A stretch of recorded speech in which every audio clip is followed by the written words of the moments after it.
రైతులు ఎదురు చూస్తున్న రుణమాఫీ నేటి నుండి ప్రారంభం కానుంది. ₹1,00,000 వరకు రుణ బకాయిల్ని ప్రభుత్వం ఇవాళ మాఫీ చేయనుంది.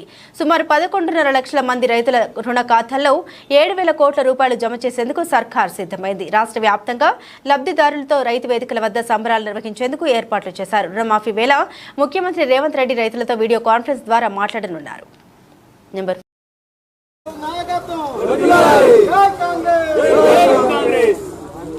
స్పీచ్ చేయాలి అట్టగారు.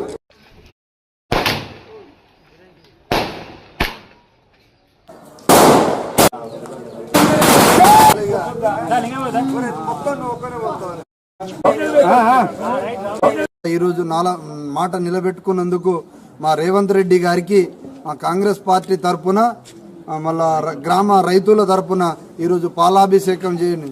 నిజమైన రైతులు రుణమాఫీ అయింది. వాస్తవం గత ప్రభుత్వంలో ఇచ్చిన మాట ప్రకారం చేయలేదు. అప్పుడు గింత చేసి అవి వడ్డీలకే సరిపోయినాయి. కానీ ఇప్పుడు రేవంత్ రెడ్డి మాత్రం ఏకకాలంలో ఒక్క రైతుకు ₹1,00,000 రుణమాఫీ అయింది. ఇలా 1,00,000 లోపు, కానీ వచ్చే వారం 15 రోజుల్లోగా 2 లక్షల వరకు అందరికీ రుణమాఫీలు అవుతాయి. ఇది కాంగ్రెస్ పార్టీ ఎలక్షన్ మేనిఫెస్టోలో పెట్టినందుకు, మాట నిలబెట్టుకున్నందుకు రేవంత్ రెడ్డి గారికి ధన్యవాదాలు తెలుపుతున్నాం.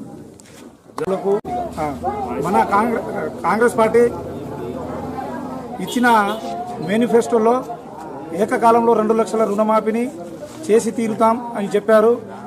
అదేవిధంగా తనకి సీఎం రేవంత్ రెడ్డి గారు తనకి ఇచ్చిన మాటను నిలబెట్టుకొని ఈరోజు ఏకకాలంలో 2 లక్షల రుణమాఫీని జరిగింది. కాబట్టి ఈ పండుగ వాతావరణాన్ని రైతులు చాలా పండుగ జరుపుకోవాల్సిందిగా కోరుకుంటున్నాం. అలాగే